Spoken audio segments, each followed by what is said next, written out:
Hello बच्चों, तो कैसे हैं आप लोग। आज हम पढ़ने वाले हैं टाइप्स ऑफ फंक्शन के बारे में। Types of function, function basically है क्या? फंक्शन बेसिकली है मैपिंग। फंक्शन बेसिकली क्या है? मैपिंग। अब ये मैपिंग क्या है? जैसे एक एग्जांपल दिखा देता हूँ, यहाँ पे आप ये देख सकते हो। ये क्या है? एक टाइप की मैपिंग है। ए की मैपिंग बी से डोमेन में जो एलिमेंट्स हैं उनकी मैपिंग हम को डोमेन के एलिमेंट से कैसे कर सकते हैं। जैसे x1 y1 से भी मैप हो सकता है, x1 y2 से भी दोस्ती कर सकता है, y3 से भी। लेकिन फंक्शन की जो हम कल बेसिक डिफिनेशन देखे थे उसमें हमने क्या देखा था कि ये किसी एक से ही मैप करना चाहिए। डोमेन का एलिमेंट किसी एक से ही मैप कर सकता है। ठीक है। अब तो टाइप्स ऑफ मैपिंग, इसी मैपिंग को मतलब कितने तरीके से हम इन दोनों के बीच मैपिंग कर सकते हैं उसके बेस पे हम टाइप्स ऑफ फंक्शन बता सकते हैं। तो बेसिकली तीन मेन टाइप ऑफ फंक्शन होते हैं: one one function, on to function and bijective function. जो फंक्शन दोनों होते हैं वो बाइजेक्टिव फंक्शन की कैटेगरी में आते हैं। तो सबसे पहला टाइप जो है वो है वन वन फंक्शन का। वन वन मैपिंग को हम इंजेक्टिव फंक्शन भी कहते हैं या इंजेक्शन भी कहते हैं। इसको इंजेक्शन भी कहते हैं। तो वन वन फंक्शन को हम इंजेक्शन कहते हैं। तो इसकी डिफिनेशन क्या है? A function is defined from A to B in such a way that every element of A has a unique image in B. Then अब क्या कह रहा है कि ए का हर एक एलिमेंट का एक यूनिक इमेज बी में होना चाहिए। एक यूनिक इमेज मतलब आप क्या समझते हो? यूनिक मैपिंग होनी चाहिए। कोई भी चीज़ यूनिक कब होती है? अगर आपके पास कोई पेन है वो आपके लिए यूनिक कब होगी? जब वो पेन सिर्फ आपके पास हो, वैसी पेन किसी और के पास ना हो, तभी वो पेन को आप यूनिक कहोगे। ठीक है। तो x1 की इमेज अगर y1 है तो y1 तभी यूनिक है जब y1 किसी और से ना जुड़ा हो, किसी और से ना जुड़ा हो। तो वन वन फंक्शन की बेसिक डिफिनेशन यही है: वन इधर वन इधर, इधर का कोई वन इधर के किसी वन से मिलेगा। और अगर x1 y1 से मिल चुका है तो अब y1 किसी और से नहीं मिल सकता। तो इसे कहते हैं हम unique mapping, one one mapping. अब जैसे एग्जांपल लेते हैं, फॉर एग्जांपल यहाँ पे देखेंगे तो x1 y1 से मिला हुआ है, बढ़िया है। x2 y2 से मिला, x3 y3 से, x4 हर कोई इधर का कोई एक इधर के किसी एक से मिला हुआ है। तो ये एक वन वन फंक्शन का एग्जांपल है। अब यहाँ अगर आप देखो तो ठीक है, x1 y2 से मिला हुआ है, x2 y1 से मिला हुआ है, x3 y5 से, x4 y4 से। तो हर कोई इधर का एक इधर के किसी एक से मिला हुआ है, तो हम इसे वन वन फंक्शन कह सकते हैं। अगर कोई function by the chance one one नहीं है तो हम उसे क्या बोलेंगे? मेनी वन बोलेंगे। अगर कोई फंक्शन वन वन नहीं है तो हम उसे क्या बोलेंगे? Many one. मेनी वन यानी कि इधर का मेनी इधर के किसी वन से मैप होगा। जैसे x1 x2 x3 ये मेनी लोग हैं, ये किसी एक से जाके मिल गए, मान लो y1 से। तो ये एक फंक्शन है, लेकिन ये वन वन फंक्शन नहीं है क्योंकि x1 की जो इमेज है वो यूनिक नहीं है। वो x2 का भी इमेज है और x3 का भी इमेज है। तो ऐसे फंक्शन को तो वन वन कदापि नहीं कह सकते, हम ऐसे फंक्शन को मेनी वन कहेंगे। और अगर x1 किसी एक से ज़्यादा लोग के साथ मिलता है तो कल ही हमने देखा था फंक्शन की डिफिनेशन, एक बच्चे के एक से ज़्यादा पेरेंट नहीं हो सकते हैं। तो ये फंक्शन ही नहीं है, तो टाइप ऑफ फंक्शन बताना तो मूर्खता होगी। Total number of one one function. अब बात करते हैं वन वन फंक्शन गिनते कैसे हैं। तो वन वन फंक्शन गिनने के बेसिकली तीन केस हमारे पास है। तो हमारे पास दो फैमिली है, एक ए और एक बी। एक सेट ए है, एक सेट बी है। ए में हमने मान लिया m एलिमेंट है, बी में मान लिया n एलिमेंट है। पहला केस, अगर a में जितने एलिमेंट हैं अगर b के पास भी उतने ही एलिमेंट हो तो भैया a में मान लेते हैं m लोग हैं, b में n लोग हैं और m n के बराबर है। इसका क्या मतलब हुआ? a में जितने लोग हैं b में उतने ही लोग हैं। ए के एलिमेंट को चलो मैं चॉकलेट बोल देता हूँ, नंबर ऑफ चॉकलेट। बी के एलिमेंट को मैं नंबर ऑफ स्टूडेंट बोल देता हूँ। तो जितनी चॉकलेट है उतने बच्चे हैं। तो भाई ये तो बड़ा ही आसान सोचना हुआ भैया, जितने बच्चे उतने चॉकलेट, तो सबको एक एक चॉकलेट बांट दो, काम हो जाएगा। तो सबको एक एक चॉकलेट हमने बांट दी। मान लो सभी चॉकलेट अलग अलग कंपनी की है, डेयरी मिल्क, किटकैट है, कोई मंच है।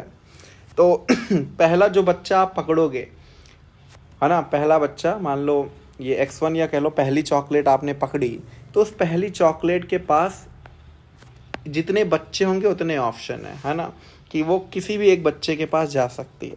ऐसे दूसरी चॉकलेट के पास एक ऑप्शन कम हो जाएगा। क्यों कम हो जाएगा? क्योंकि X1 अगर X1 मान लो Y1 से जुड़ गया है, तो अब X2 Y1 से तो नहीं जुड़ सकता, क्योंकि हमें तो 1-1 फंक्शन बनाना है ना। डेयरी मिल्क वाली चॉकलेट अगर Y1 को मिल गई है, तो अब मंच Y1 के पास नहीं जा सकती, मंच अब किसी और बच्चे के पास जाएगी। इसलिए अगर X1 के पास M ऑप्शन है, तो X2 के पास M-1 ऑप्शन होंगे। ऐसे ही X3 के पास कितने ऑप्शन हो जाएंगे बोलो? M-2 option. ऐसे ही लास्ट में जब आप M के पास पहुंचोगे तो उसके पास एक ही ऑप्शन बचेगा, बाकी चॉकलेट बढ़ चुकी होगी। तो टोटल ऑप्शन निकालने के लिए हमें क्या करना पड़ेगा? सबको मल्टीप्लाई कर दो, सारे ऑप्शन को, M इंटू M-1। और हमें पता है M से लेके अगर हम 1 तक मल्टीप्लाई कराते हैं M से लेके 1 तक मल्टीप्लाई कराते हैं तो मुझे क्या बोल देते हैं? M factorial. तो सिंपल सीधी बात, नो बकवास। अगर A में M एलिमेंट है, B में N एलिमेंट है, M चॉकलेट, M बच्चे हैं, एक ही एक चॉकलेट बटेगी, 1-1 फंक्शन बनेगा। और कितने तरीके से बनेगा? M फैक्टोरियल तरीके से। तो ये आपको याद रखना है। अब दूसरा केस, मान लो M बड़ा हो गया N से, आपके पास चॉकलेट ज़्यादा हैं, बच्चे कम हैं, तो क्या सभी चॉकलेट बट जाएगी एक एक करके और चॉकलेट ख़त्म भी हो जाएगी? नहीं। जाहिर सी बात है, अगर आप 10 चॉकलेट लाओ और सामने 5 ही बच्चा बैठा हो, तो ऐसा हो ही नहीं सकता कि आप एक एक चॉकलेट बांटो और आपकी सारी चॉकलेट ख़त्म हो जाए। 5 चॉकलेट तो बची जानी है। तो ऐसे केस में हम कह सकते हैं कि 1-1 फंक्शन पॉसिबल ही नहीं है। हम एक एक चॉकलेट बांट के तो सारी चॉकलेट नहीं ख़त्म कर पाएंगे। हमें किसी बच्चे को 2 चॉकलेट भी देनी पड़ सकती है या 3 चॉकलेट भी देनी पड़ सकती है। तो भैया 1-1 फंक्शन तो नहीं बन पाएगा। अच्छा, अगर M<n हो जाए, M<n हो जाए, चॉकलेट कम बच्चे ज़्यादा, तो भैया चॉकलेट ख़त्म हो जाएंगी सारी। भले कुछ बच्चे छुड़ जाएंगे लेकिन चॉकलेट तो ज़रूर ख़त्म हो जाएगी। तो इधर की जो चॉकलेट्स हैं वो सब ख़त्म हो जाएंगी। एक एक करके बांटोगे तब भी वो सब ख़त्म हो जाएंगी, क्योंकि इधर बच्चे ज़्यादा हैं। तो लेकिन हमें बच्चों को नहीं ख़त्म करना, मतलब बच्चे बिना चॉकलेट की भी रह सकते हैं, लेकिन जितनी चॉकलेट हमने लाए हैं वो चॉकलेट ख़त्म होनी चाहिए। यही फंक्शन की डिफिनेशन है। तो अब अगर X1 के पास आप देखो तो N ऑप्शन है, क्योंकि इधर N लोग हैं। X2 के पास एक ऑप्शन कम हो जाएगा, X3 के पास एक और ऑप्शन कम हो जाएगा। और अगर जब आप लास्ट में पहुंचोगे तो N-M-1 ऑप्शन बचेगा। N-M-1, आप पैटर्न समझ लो। X1 के पास N ऑप्शन, X2 के पास N-1 ऑप्शन, यहाँ 2 आया तो यहाँ 1 आया। X3 के पास N-2 ऑप्शन, यहाँ 3 है तो यहाँ 2। इस हिसाब से XM के पास कितने ऑप्शन हो जाएंगे? यहाँ M आया तो यहाँ पे M में से एक कम आएगा। तो अब आप क्या करना है, आपको ये सारे केस मल्टीप्लाई कर देना है। तो जब आप ये सारे केस मल्टीप्लाई करोगे तो इसको आप कन्वर्ट कर सकते हो परमुटेशन के फॉर्मूले में। तो परमुटेशन का फॉर्मूला बनाने के लिए आपको क्या करना पड़ेगा? हमारे पास तो यहाँ से यहाँ तक ही प्रोडक्ट अवेलेबल है। हम क्या करेंगे, इसके आगे का प्रोडक्ट अपने से 1 तक ले जाएंगे, अपने से बढ़ा देंगे, माने कि मल्टीप्लाई करेंगे। और जिस चीज़ से मल्टीप्लाई किए हैं कंपनसेट करने के लिए, उसी चीज़ से हमें डिवाइड करना पड़ेगा। तो अगर आप देखो तो ऊपर जो है n से लेके 1 तक मल्टीप्लाई हो रहा है, तो ऊपर n फैक्टोरियल का फॉर्मूला बन जाएगा। और नीचे n-m से 1 तक मल्टीप्लाई हो रहा है तो ये n-m फैक्टोरियल का फॉर्मूला बन जाएगा। तो n factorial upon n-1 factorial क्या होता है? npm होता है। अगर ये आपको बड़ा हैवी लग रहा हो तो सीधा सोचते हैं, सीधा सोचने का क्या तरीका है। भैया इधर m चॉकलेट है, इधर n बच्चे हैं, बच्चे ज़्यादा हैं, तो हम क्या करेंगे, n में से m बच्चों को सिलेक्ट कर लेंगे। भैया तुम आ जाओ बच्चों, m बच्चों को बुला लो और सबको एक एक चॉकलेट दे दो। और अभी हमने पहले वाले केस में देखा एक एक चॉकलेट बांटने का कितना तरीका, m फैक्टोरियल तरीका। इसलिए आप सीधा ऐसे भी सोच सकते हो, n में से m बच्चों को पकड़ा और m बच्चों को m चॉकलेट बांटनी है तो m फैक्टोरियल तरीका हो गया। तो ये 3 केस हैं, आपको याद रखना है। चॉकलेट बच्चों के बराबर है तो सीधा m फैक्टोरियल, चॉकलेट बच्चों से ज़्यादा है तो 1 1 फंक्शन बना ही नहीं सकता, चॉकलेट बच्चे से कम है तो जितनी चॉकलेट है पहले उतने बच्चे सेलेक्ट कर लो, और m बच्चों को m चॉकलेट बांटने का m फैक्टोरियल तरीका। तो ये 3 केस है 1 1 फंक्शन गिनने का। अब एक सवाल लेते हैं। a में मान लो ये 4 एलिमेंट है और b में ये 6 एलिमेंट है। आपसे क्या बोला है, find total number of 1 1 function from a to b such that no condition is given. अब कोई कंडीशन नहीं दिया, इधर 6 एलिमेंट इधर 4, ये कौन सा केस हो जाएगा, केस 3, चॉकलेट कम बच्चे ज़्यादा। तो 6 में से 4 बच्चों को पकड़ो और 4 बच्चों को 4 चॉकलेट बांटने का 4 फैक्टोरियल तरीका। दूसरा सवाल, number can't be mapped with vowel, कि नंबर वॉवेल से मैप नहीं हो सकता। मतलब ए के एलिमेंट इधर के जो वॉवेल हैं ए ई, इन दोनों से मैप नहीं हो सकता। मतलब बी में भले 6 एलिमेंट हों लेकिन अब 2 एलिमेंट गायब हो चुके हैं, ए और ई। कौन कौन बचा, बी सी डी एफ। तो भैया 4 लोग बचे, यहाँ पे कितने लोग बचे हैं, 4, इधर भी कितने लोग हैं, 4। तो 4 में 4 लोगों की मैपिंग कितने तरीके से हम करेंगे, 4 फैक्टोरियल तरीके से। 4 में 4 को सेलेक्ट करने का तो एक ही तरीका है, तो लिखो या ना लिखो कोई फ़र्क नहीं पड़ेगा, लेकिन 4 को 4 से मैप करने का 4 फैक्टोरियल तरीका, ये केस 1 बन जाएगा। फिर तीसरा, number can't be mapped with a consonant. अब कह रहा है कि ए के एलिमेंट किसी कॉन्सोनेंट से मैपिंग नहीं कर सकते। अब भैया कॉन्सोनेंट तो बहुत ज़्यादा हैं, बी सी डी एफ, 4 तो कॉन्सोनेंट है। अब यहाँ 4 नंबर और यहाँ 2 वॉवेल, यहाँ चॉकलेट ज़्यादा, अब यहाँ बच्चे कम। क्या तुम अब देख सकते हो, ये केस 2 हो गया। मतलब चॉकलेट ज़्यादा बच्चे कम, तो चॉकलेट तो ख़त्म ही नहीं हो पाएगी, एक एक बांटोगे। तो हम कह सकते हैं कि 1 1 फंक्शन ए कभी नहीं बनने वाला, n = 0 हो जाएगा। अब ऐसे सवाल भी बनते हैं, जैसे ए में मान लो इतने एलिमेंट हैं, find total number of 1 1 function, और कुछ कंडीशन आपको दे देगा f1 + f2 = 3।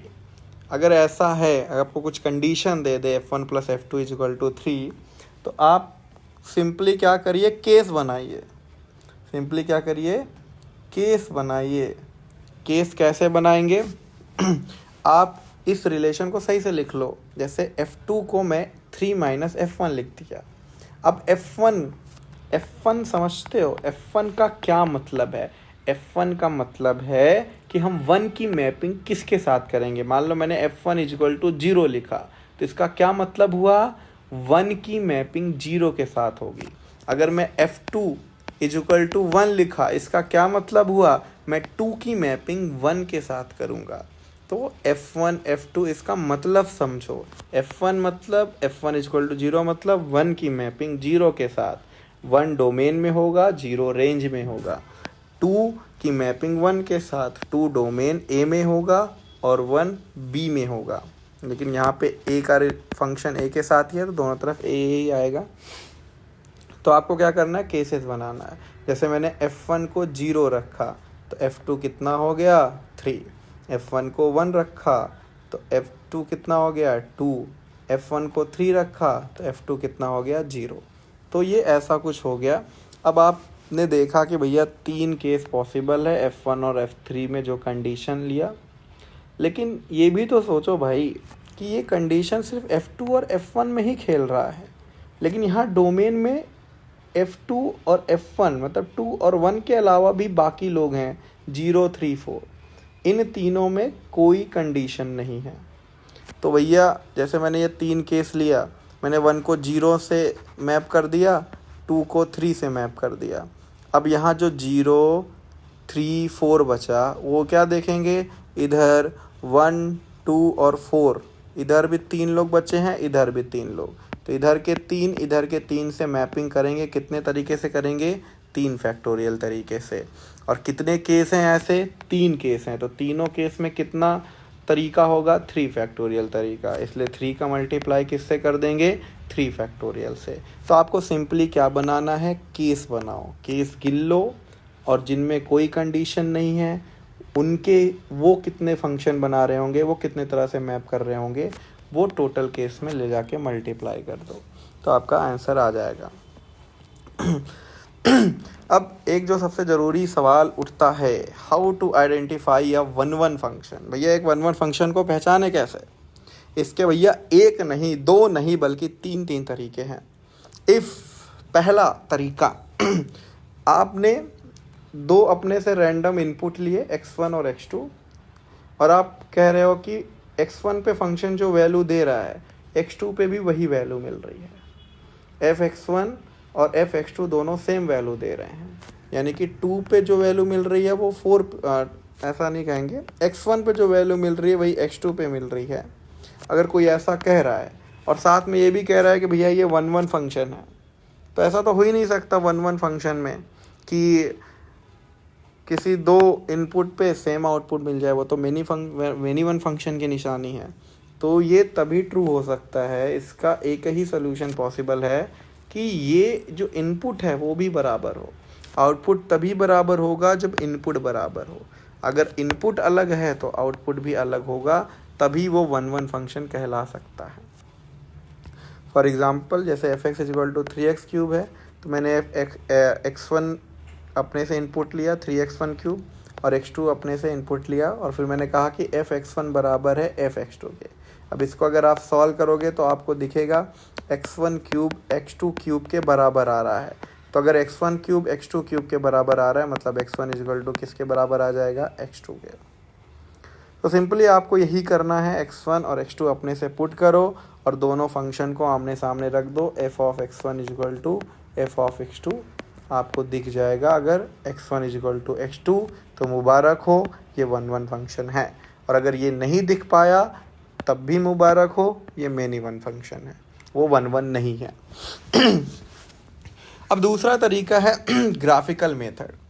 ग्राफिकल मेथड क्या कहता है, graphical method horizontal line test करने को कहता है, हॉरिजेंटल लाइन टेस्ट। उसके लिए आपको फंक्शन का ग्राफ बनाना पड़ेगा और कुछ हॉरिजेंटल लाइन खींचनी पड़ेगी। अगर ये हॉरिजेंटल लाइन ग्राफ से एक से ज़्यादा बार मुलाकात करती हैं, ग्राफ को एक से ज़्यादा बार कट करती हैं, तो मुबारक हो, ये 1 1 फंक्शन नहीं है। ये कैसा फंक्शन है, मेनी वन फंक्शन है। ठीक है, एग्जाम्पल लेते हैं फटाफट।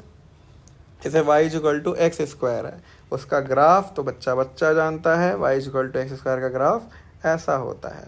अब हॉरिजेंटल लाइन टेस्ट करें, अगर हॉरिजेंटल लाइन, तो आप देखोगे ये इसको कितनी बार कट कर रहा है, 2 बार कट कर रहा है।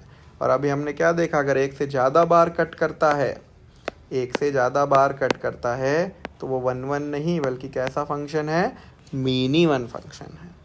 x³ का ग्राफ देखो भैया, x³ का x³ का ग्राफ अगर हम देखें तो भैया कितनी हॉरिजेंटल लाइन खींचो, ये ग्राफ से एक ही बार मुलाकात करेगा, उसके बाद नहीं करेगा। तो ये होता है 1 1 फंक्शन, ऐसा होता है 1 1 फंक्शन, ऐसे होते हैं 1 1 फंक्शन के लक्षण। अब log x भाई साहब को ले लो, कितनी हॉरिजेंटल लाइन खींचो, एक का ही बार मिलेगा, तो भैया ये भी 1 1 फंक्शन है, सब 1 1 फंक्शन है। e⁻x का ग्राफ बना लो, वो भी 1 1 फंक्शन होगा।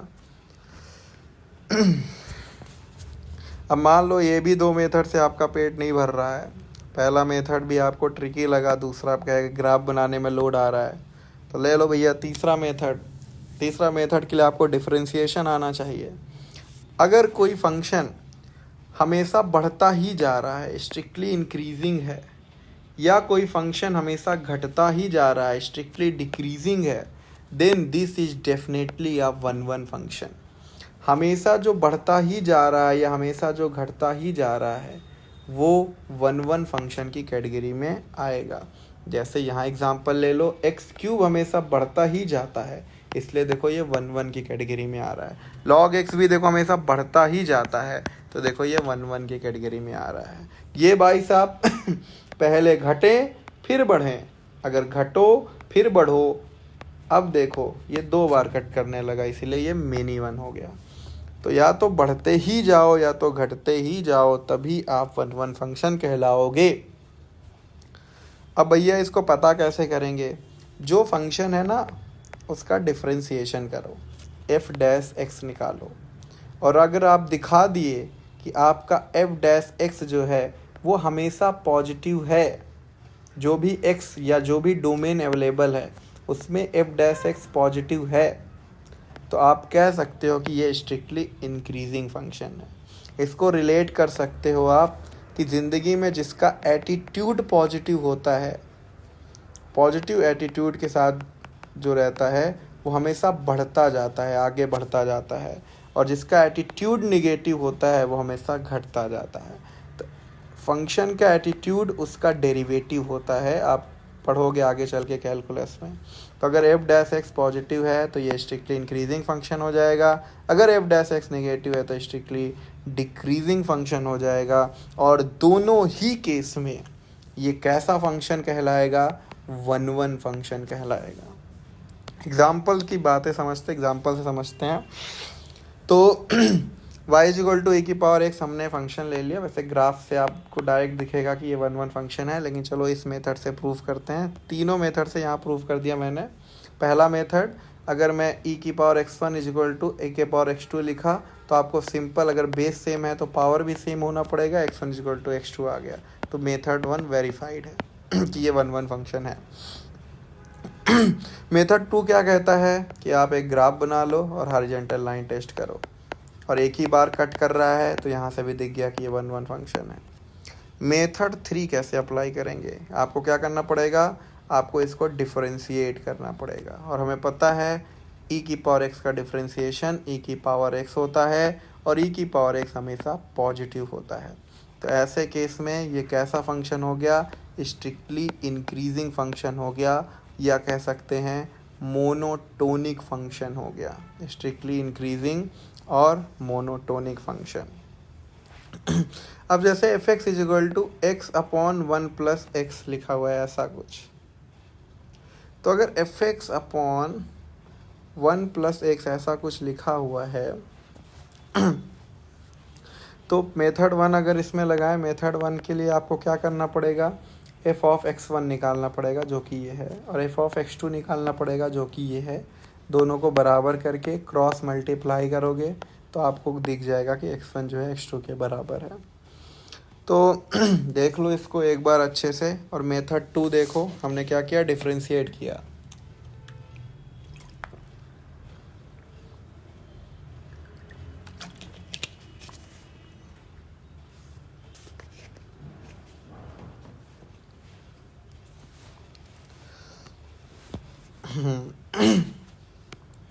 तो देखो कि मेथड 2 में हमने क्या किया? एफ डैश एक्स निकाला कोसेंट रूल लगा के, और हमारा जो डेरिवेटिव आया ये है।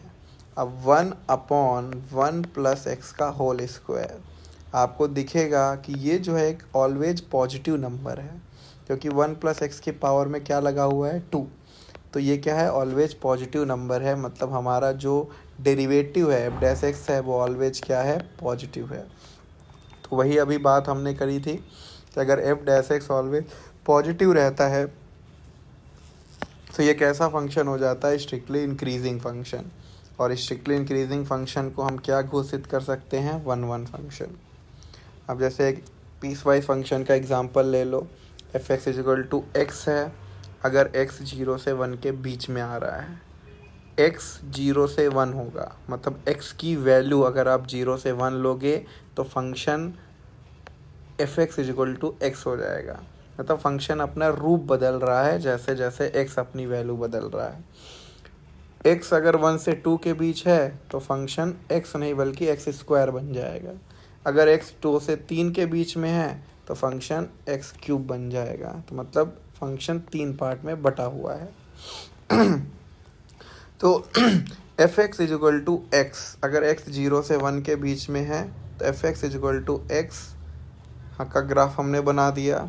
अगर एक्स 1 से 2 के बीच में है तो एक्स स्क्वायर का ग्राफ हमने बना दिया। और ये बनाना बड़ा ही आसान है, आप पुट कर लो 1 तो 1 का स्क्वायर 1 होता है, तो देखो ये 1 है। फिर आपने पुट किया 2 का स्क्वायर 4 होता है, तो देखो ये 4 है। तो ऐसे ग्राफ बनता चला जाता है। ऐसे ही 2 से 3 के बीच में अगर देखो तो 2 पे 8 वैल्यू मिल रही है, तो ये 8 पे ग्राफ है। फिर 3 पे 27 मिलेगा, तो ये 27 पे ग्राफ पहुंच गया।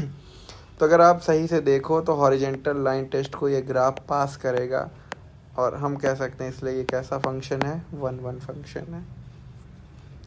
अब कुछ ज़रूरी बातें, एक लीनियर फंक्शन जो होता है वो ऑलवेज 1-1 होता है। जैसे y is equal to 2x, y is equal to जो भी लाइन है, लाइन का ग्राफ बनाओ, हॉरिजेंटल लाइन टेस्ट पास करता है लाइन, तो हम कह सकते हैं कि एक लीनियर फंक्शन हमेशा 1-1 होता है।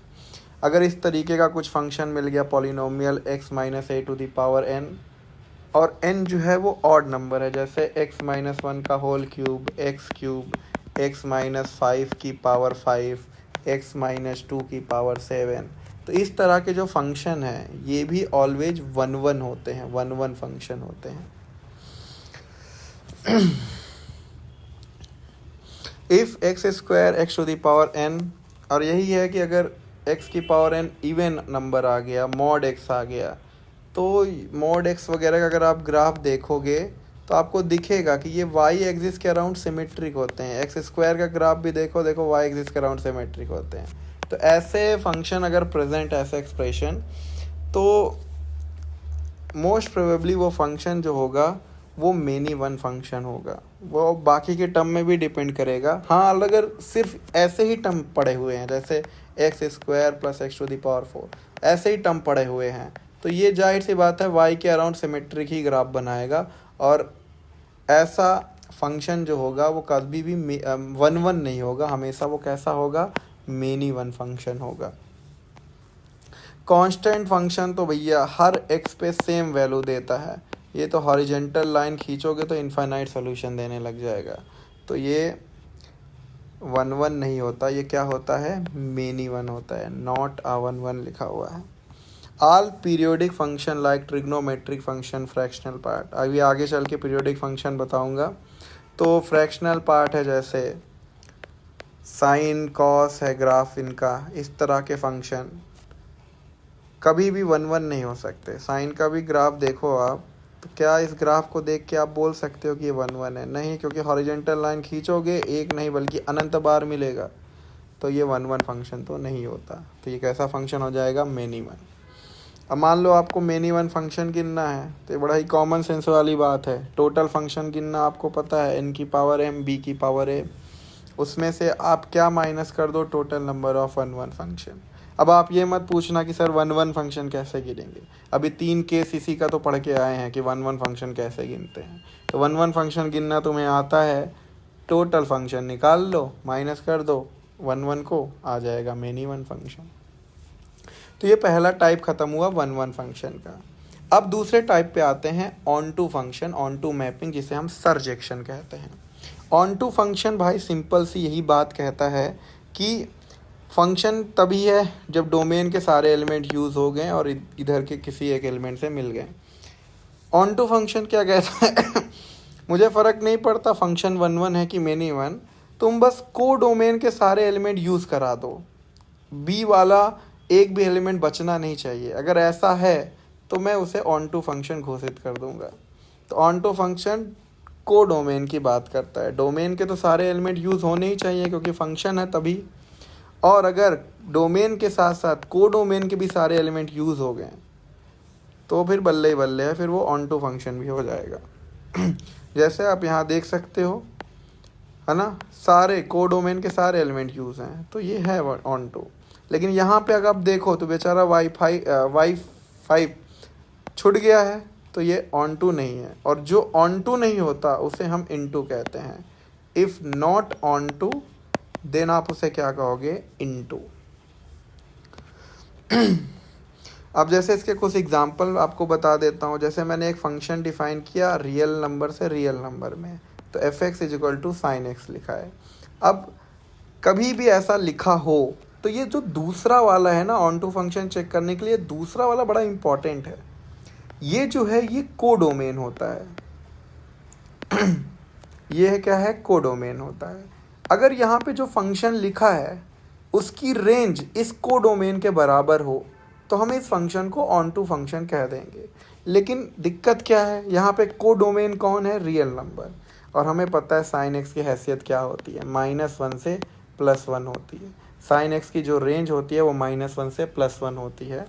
तो हम कह सकते हैं कि ऐसा फंक्शन हो जाएगा इनटू फंक्शन, ऑन टू नहीं होगा।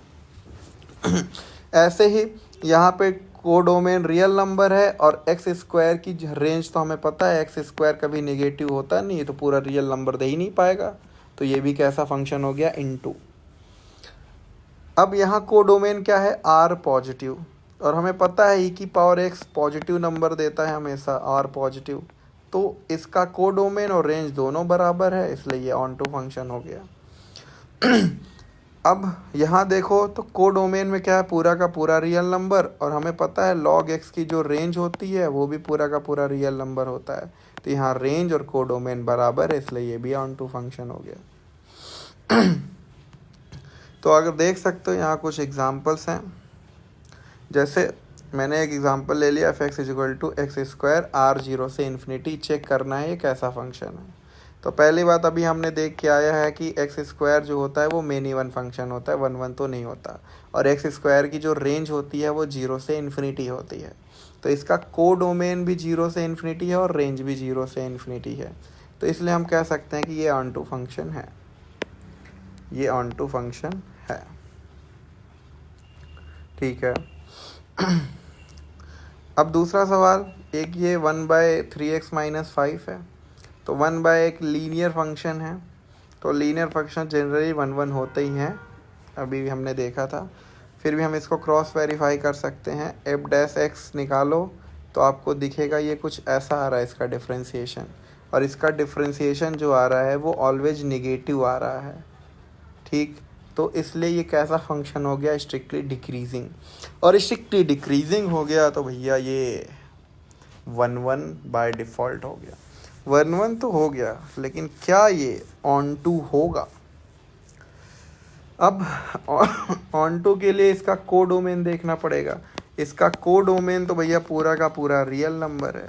अब इसकी तुम रेंज निकालो, तो 1 ऐसा लीनियर फंक्शन हो तो उसकी रेंज कैसे निकालते हैं, y मान लेते हैं, क्रॉस मल्टीप्लाई करते हैं और x की वैल्यू निकालते हैं किसके टर्म में, y के टर्म में। और हमें पता है डिनोमिनेटर कभी 0 नहीं हो सकता, तो हम कहेंगे y जो है वो 0 के बराबर नहीं हो सकता। लेकिन y क्या है, y रेंज है, और रेंज कह रहा है भैया 0 नहीं होना चाहिए, और तुमने कह दिया कोडोमेन के पूरा का पूरा रियल नंबर, तो भैया 0 तो रियल नंबर में आता है। तो सिर्फ 0 की वजह से ये क्या होगा, ऑन टू नहीं हो पाएगा, क्योंकि रेंज में 0 नहीं आ रहा लेकिन कोडोमेन में 0 आ रहा है। पूरा का पूरा कोडोमेन पूरे की पूरी रेंज के बराबर नहीं हो पाया, इसलिए हम इसे ऑन टू फंक्शन नहीं बल्कि इनटू फंक्शन कहेंगे। तो ये सब क्वेश्चंस हैं, कुछ आप देख सकते हो ये सब क्वेश्चंस को। जैसे ये हमने एक, ये आपके टारगेट में भी होगा, f(x = x + √x² लिखा है। तो हमें पता है √x² को हम कभी भी x नहीं लिखते, mod x लिखते हैं। तो इसको हमने कुछ ऐसा लिख दिया। अब मॉड हटता है तो प्लस माइनस में बढ़ता है, सीधी सी बात। मॉड हटता है तो प्लस माइनस में बढ़ता है। तो f(x = आपने क्या लिख दिया, x + x 2x। कब, जब x > 0 है। x mod x कब निगेटिव में खुलेगा, जब x निगेटिव होता है। तो x - x ये कितना आ गया, 0। तो हमारा जो फंक्शन है वो एक्चुअली है क्या, f(x = 2x और 0। 2x कब होगा, जब x पॉजिटिव होगा। 0 कब होगा, जब x निगेटिव होगा। तो आप देखो इधर 0 कर दिया जब x क्या है, निगेटिव, और 2x का ग्राफ बना दिया कब, जब x क्या है, पॉजिटिव। तो भैया इधर तो मामला बिल्कुल सेट था, 1 फंक्शन था ये, लेकिन इधर गड़बड़ हो गया। इधर क्या हो गया, कांस्टेंट हो गया ना फंक्शन। और अभी हमने देखा constant function many one function होता है, वन वन नहीं होता। कांस्टेंट फंक्शन मेनी वन होता है, ऐसा कुछ होता है। अच्छा सर जी, हमने देख लिया कि ये वन वन नहीं है, ये कैसा फंक्शन है, मेनी वन, क्योंकि एक्स नेगेटिव में गड़बड़ हो गया। लेकिन ऑन टू कैसे चेक करेंगे? ऑन टू चेक करने का आसान तरीका भैया, कोडोमेन रियल नंबर है, बस देख लो क्या इसकी रेंज रियल नंबर है। रेंज कैसे देखते हैं सर? वाई एक्सिस रेंज बताता है। तो वाई एक्सिस में देखो वैल्यू कहाँ से मिलना स्टार्ट हो रही है, जीरो से। जीरो से कहाँ तक जाएगा, इन्फिनिटी तक। भैया इधर तो कोई वैल्यू नहीं मिल पा रही है, और पूरे के पूरे रियल नंबर में तो नेगेटिव वैल्यू भी आनी चाहिए। तो इसलिए ये ना तो ऑन टू है ना तो वन वन है, तो ये मेनी वन है और इनटू है, मेनी वन इनटू फंक्शन।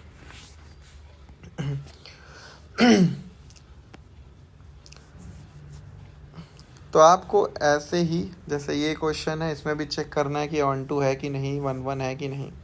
पहली बात तो ये एक इवन फंक्शन है। इवन मतलब कि एक्स स्क्वायर ही आ रहा है। अभी आप आगे पढ़ोगे, अगर एफ एक्स जो हो वो एफ ऑफ माइनस एक्स के बराबर हो तो उसे हम इवन फंक्शन कहते हैं। इवन फंक्शन वाई एक्सिस के अराउंड सिमेट्रिक होता है, हॉरिजॉन्टल लाइन टेस्ट को में फेल हो जाता है। तो ऐसे फंक्शन को हम मेनी वन फंक्शन कहते हैं। तो वन वन चेक करने की ज़रूरत ही नहीं है। आप सीधा इसकी रेंज निकालो। अगर इसका रेंज पूरा का पूरा रियल नंबर आ जाता है तो ये ऑन टू हो जाएगा। लेकिन रेंज निकालने का क्या तरीका हो सकता है? जैसा पहले तो ई की पावर माइनस एक्स स्क्वायर को आप क्या लिख सकते हो, वन बाई ई की पावर एक्स स्क्वायर। ऊपर नीचे लिखो, सिंप्लीफाई करो, ये कुछ ऐसा दिखने लगेगा। अब आप क्या करो, जो जैसा डिनोमिनेटर में वैसा न्यूमरेटर में बनाने का ट्राई करो। ई की power two x square minus one को मैंने कुछ ऐसा लिख दिया था, ए की power two x square plus one minus two. इससे क्या फ़ायदा होगा कि जब डिनोमिनेटर को इसके साथ लेंगे तो ये पूरा वन बन जाएगा। तो मतलब इसको सिंप्लीफाई करके ऐसा लिख सकते हैं।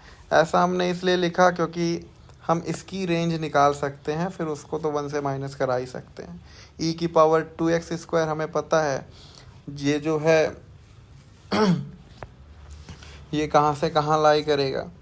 तो एक्स स्क्वायर ऑलवेज पॉजिटिव होता है, तो इसकी पावर जीरो हो सकती है, और ई की पावर जीरो कितना होता है, वन। तो मिनिमम वैल्यू वन से लेके कहाँ तक लाई करेगा, इन्फिनिटी तक। लेकिन हमें किसकी रेंज चाहिए, इसकी। तो हम क्या कर देंगे, प्लस वन कर देंगे। तो ये जो रेंज होगा ई की पावर टू एक्स स्क्वायर, ये कहाँ से कहाँ लाई करेगा, टू से लेके इन्फिनिटी तक लाई करेगा, ऐसे। तो टू से लेके ये इन्फिनिटी लाई करेगा। लेकिन एक दिक्कत और है, लेकिन दिक्कत ही नहीं है ना। हमें क्या दिख गया, ई की power two x square plus one कहाँ से कहाँ लाई कर रहा है, टू से लेके इन्फिनिटी तक। तो मतलब इस बंदे की मिनिमम वैल्यू टू है और मैक्सिमम वैल्यू कितनी है, इन्फिनिटी। तो भैया ये डिनोमिनेटर में बैठा है, डिनोमिनेटर जितना बड़ा आदमी ये नंबर उतना ही छोटा आदमी। तो डिनोमिनेटर अगर इन्फिनिटी हो गया, एज्यूम करो डिनोमिनेटर इन्फिनिटी हो गया, तो टू बाई इन्फिनिटी कितना हो जाएगा, जीरो। और वन माइनस जीरो कितनी वैल्यू आ गई इसकी, वन। तो एफ एक्स की वैल्यू कितनी आ गई, वन आ गई। ठीक, तो ये एफ एक्स की मैक्सिमम वैल्यू होगी, कितनी, एफ एक्स की मैक्सिमम वैल्यू वन हो गई। अगर एफ एक्स की मिनिमम वैल्यू निकालना है तो इसको मैक्सिमम करना पड़ेगा, मतलब डिनोमिनेटर को मिनिमम करना पड़ेगा। तो डिनोमिनेटर की मिनिमम वैल्यू कितनी हो जाएगी, अभी हमने देखा इसकी मिनिमम वैल्यू टू हो जाएगी। तो टू से टू कैंसिल, वन, और वन माइनस वन कितना हो गया, जीरो। तो हम कह सकते हैं कि मिनिमम वैल्यू फंक्शन की जीरो होगी और मैक्सिमम वैल्यू वन होगी, इसलिए इसकी रेंज जीरो से वन आ रही है। लेकिन हमारा कोडोमेन तो पूरा का पूरा रियल नंबर, ये तो गड़बड़ हो गया। कोडोमेन तो पूरा का पूरा रियल नंबर है और हमारी रेंज तो बड़ी छोटू सी आ रही है, जीरो से वन के बीच में ही आ रहा है। तो ये इस तरह के क्वेश्चन को डील करना अच्छे से आना चाहिए, ठीक ना, तभी मज़ा आएगा। रेंज निकालनी आनी चाहिए। आपको किसी स्टैंडर्ड फंक्शन की रेंज पता है तो उसकी हेल्प से आप पूरे फंक्शन की रेंज निकाल पाओ।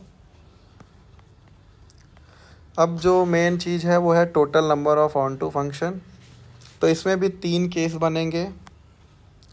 पहला केस, अगर मान लो ए में m एलिमेंट है, बी में n एलिमेंट है, तो अगर ए में m एलिमेंट है और बी में n एलिमेंट है तो x1 से लेके xm तक, y1 से लेके ym तक, ऐसा कुछ है।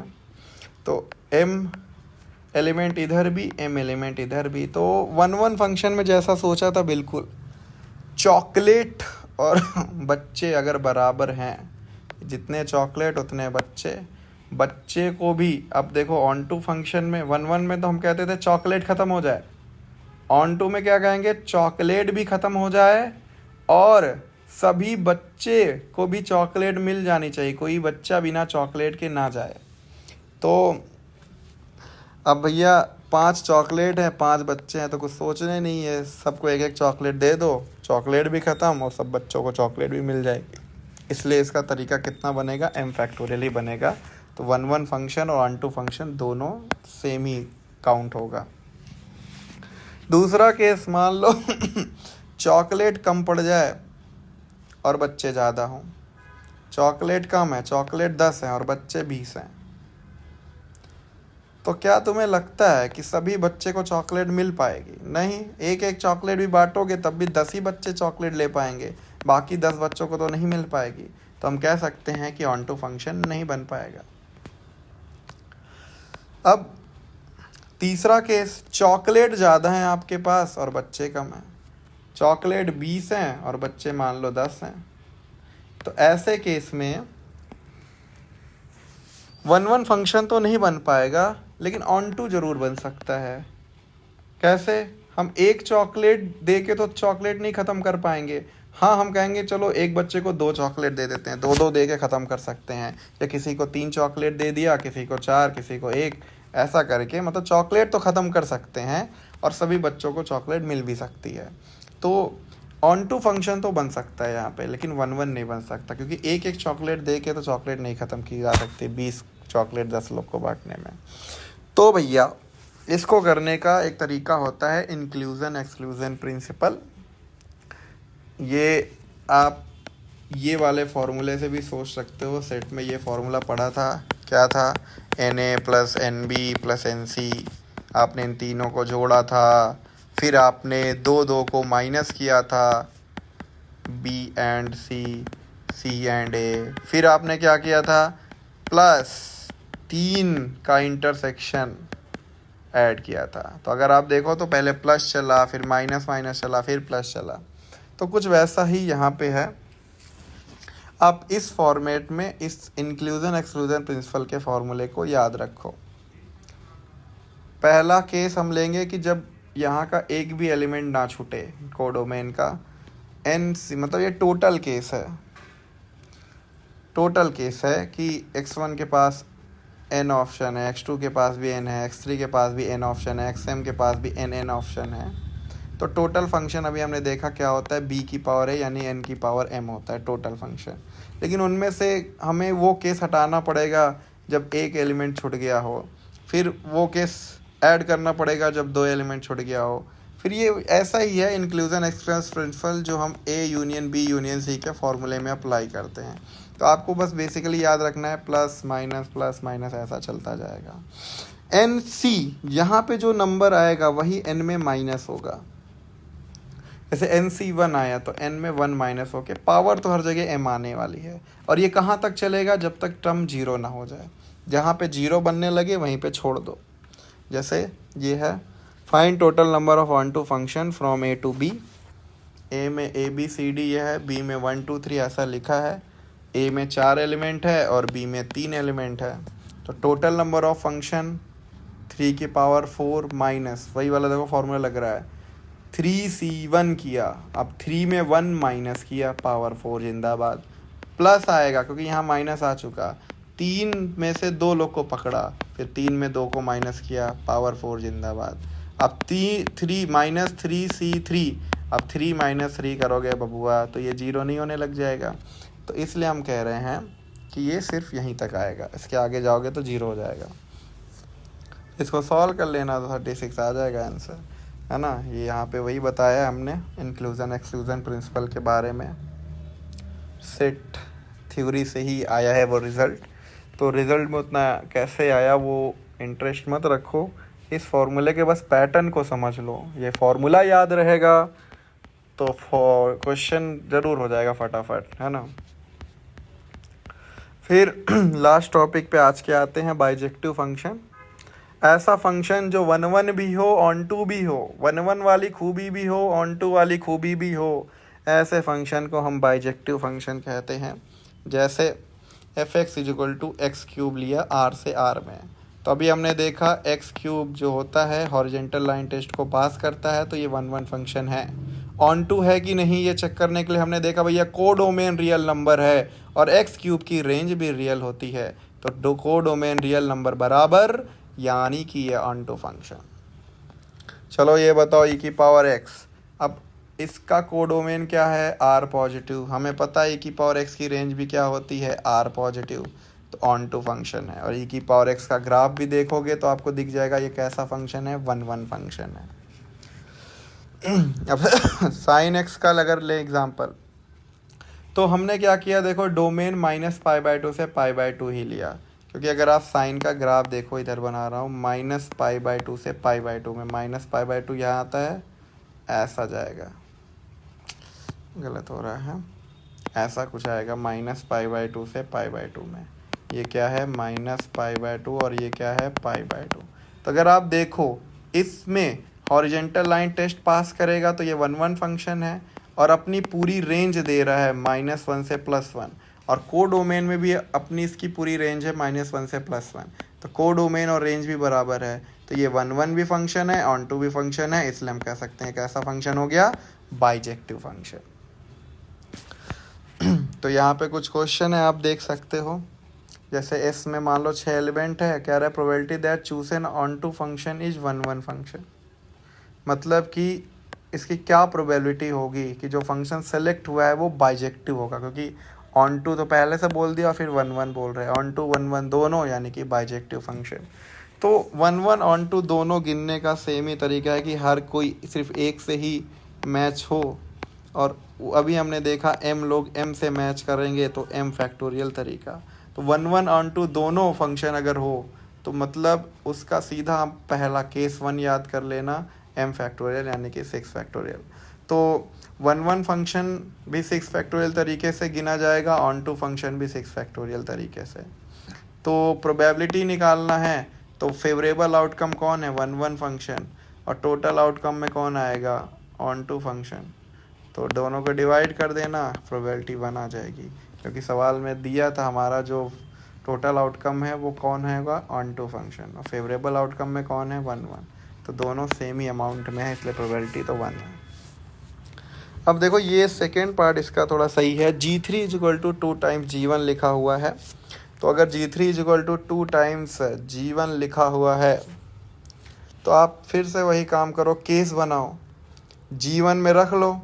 जैसे मैं G1, अब वही मतलब बार बार समझा रहा हूँ मैं, G1 अगर 1 है, इसका क्या मतलब हुआ, 1 की मैपिंग 1 से करना है, तो G1 1 किया यानी 1 की मैपिंग 1 से किया, तो इस हिसाब से G3 कितना आ जाएगा, 2, मतलब फिर 3 को किससे मैप होना पड़ेगा, 2 से मैप होना पड़ेगा। ऐसे अगर 1 की मैपिंग मतलब G1 को अगर मैं 2 रख दूँ तो G3 को कितना होना पड़ेगा, 4 होना पड़ेगा।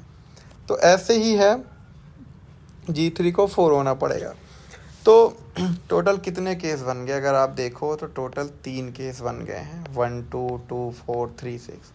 अब वही बात हुई कि भैया ये कंडीशन आप किस पे खेल रहे हो, G1 और G3 पे, बाकी और लोग भी तो हैं ना, 1 और 3 को छोड़ के 2 4 5 6, 4 लोग और भी हैं ना, तो इधर के 4 लोग बचें, इधर के 4 लोग बचें, तो उनकी वजह से टोटल कितने फंक्शन बन जाएंगे, 4 फैक्टोरियल फंक्शन।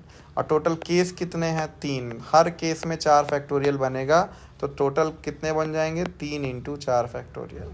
और टोटल आउटकम कितना है, टोटल ऑन टू फंक्शन कितना है, 6 फैक्टोरियल, तो 6 फैक्टोरियल से डिवाइड कर दो तो प्रोबेबिलिटी है, निकल जाएगी।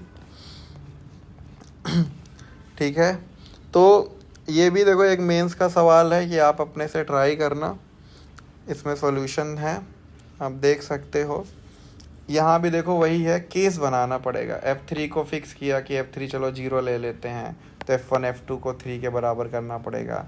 F3 को 1 ले लेते हैं तो F1 प्लस F2 को 2 के बराबर करना पड़ेगा। तो वही है, केस बनाना पड़ेगा। F3 को 0 लिया तो F1 प्लस F2 को 3 होना पड़ेगा। तो क्या क्या पॉसिबिलिटी है, 1 2 2 1। F3 को 1 लिया तो इन दोनों का सम 2 के बराबर होना पड़ेगा। और 2 का सम कितने तरीके से बन सकता है, 0 प्लस 2 2 0, है ना। क्योंकि 1 1 फंक्शन है, बाइजेक्टिव फंक्शन बोल दिया ना, तो 1 1 है तो ये मत बोलना कि सर 2 तो 1 प्लस 1 भी हो सकता है। ऐसा नहीं कर सकते, दोनों को सेम वैल्यू नहीं दे सकते, यूनिक इमेज होगी क्योंकि 1 1 फंक्शन है। तो एक बार इसको देख लेना। तो आज के लिए इतना काफ़ी है, फिर अगला कल देखते हैं, ठीक है।